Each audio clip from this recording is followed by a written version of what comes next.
दरम्यान कार्यक्रमामधल्या भाषणामध्ये मंत्री गणेश नाईक यांनी भाजपच्या आमदार मंदा म्हात्रे आणि उपमुख्यमंत्री एकनाथ शिंदेंवरती नाव न घेता टीका केली आहे।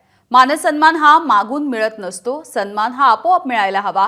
मागून जे मिळतं त्याला भीक म्हणतात असं नाईक म्हणालेले आहेत आणि अप्रत्यक्षपणे त्यांनी हा निशाणा साधलाय।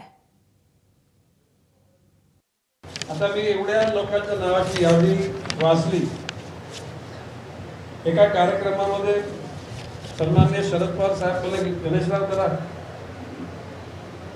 सन्माननीय डायस आणि भाषण सुरू करा। मी सांगितलं भाषण नाही केलं चालेल, परंतु या सगळ्यांची नावं घेणं मला गरजेचं।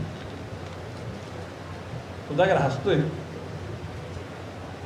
त्याचं बाब असे की ज्या घटकांना आपण त्या प्रवाहामध्ये जनसेवेकरता आपण प्रोत्साहित करतो किंवा ज्यांचा सहभाग असतो त्या लोकांचा नामोल्लेख करणं निश्चितपणे गरजेचं असतं। नाव घेतल्यानंतर काय संध्याकाळी काय त्यांच्या बँक बॅलन्स मध्ये काही वाढ होत नाही। कष्ट करा, स्वाभिमान घाण घालू नका।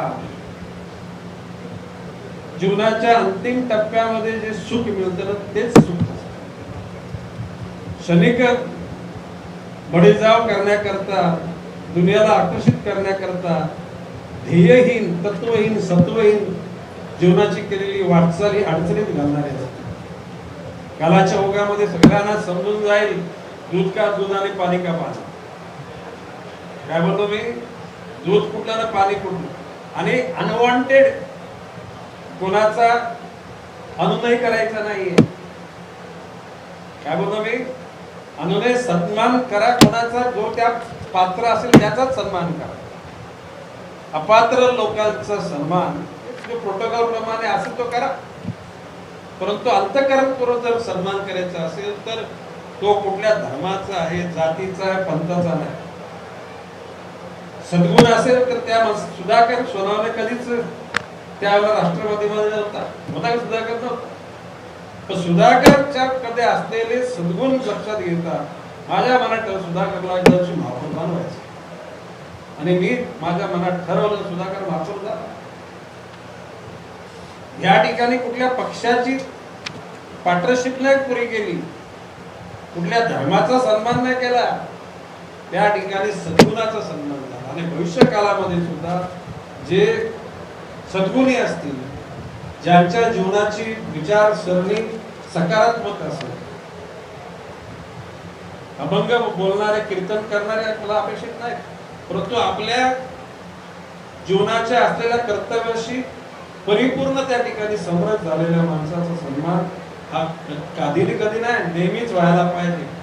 भविष्य काळामध्ये सुद्धा तुम्हाला त्याला प्रचिती येते। मागून जे मिळतं त्याला भीक म्हणतात, न मागता मिळते म्हणतात तो सन्मान। मी माझ्या आयुष्यामध्ये कधी कुणाकडे काय मागायला गेलो जाणार नाही, परंतु आपली कोणाविषयी नाराजी पण नाही। म्हणून राजाने राजासारखं व्हावं। भविष्य काळामध्ये आपल्या कार्यप्रणालीविषयी लोकांनी अशा प्रकारचे लेख लिहू नयेत की ज्या ठिकाणी आपली निर्वस्त्र। एबीपी माझा, उघडा डोळे बघा नीट।